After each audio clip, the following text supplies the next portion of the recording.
Morning. Don't know where you are, but where I am. It's early. The world's still stretching. The coffee's hot. And the signals are already coming in. Let's take a look before the day starts making demands. This is Signal Check with Adrian North. It's barely light. The feeds are already moving. Somewhere between first coffee and whatever chaos Monday brings. Let's see what shifted overnight. Things are waking up. Systems, threads, patterns. The usual noise. But a few signals worth pulling out. This is Signal Check. Starting with Gogs. If you're running a self-hosted Git service, this one's for you. A critical vulnerability just dropped that lets any authenticated user execute arbitrary code. Any authenticated user, that's the part that stings.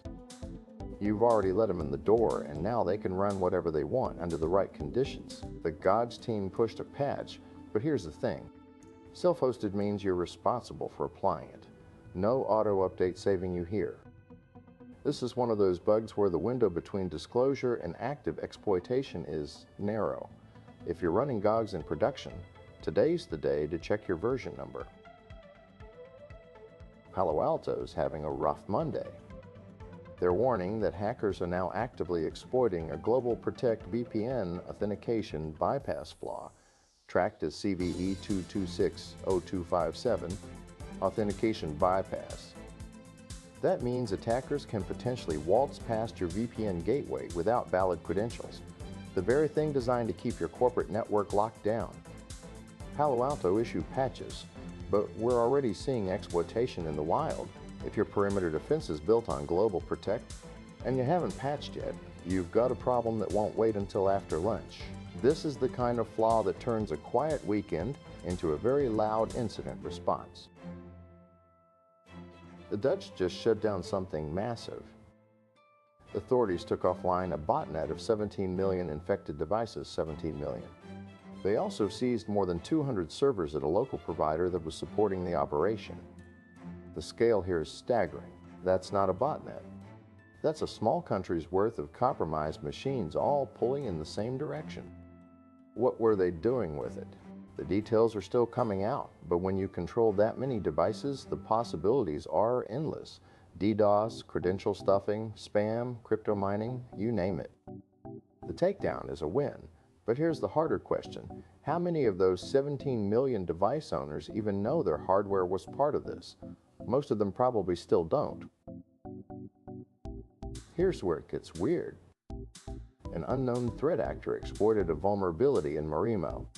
That's a Python-based interactive notebook tool, and then used a large language model agent to conduct post-compromise actions. Read that again, they didn't just get in and run scripts. They deployed an LLM agent to figure out what to do next.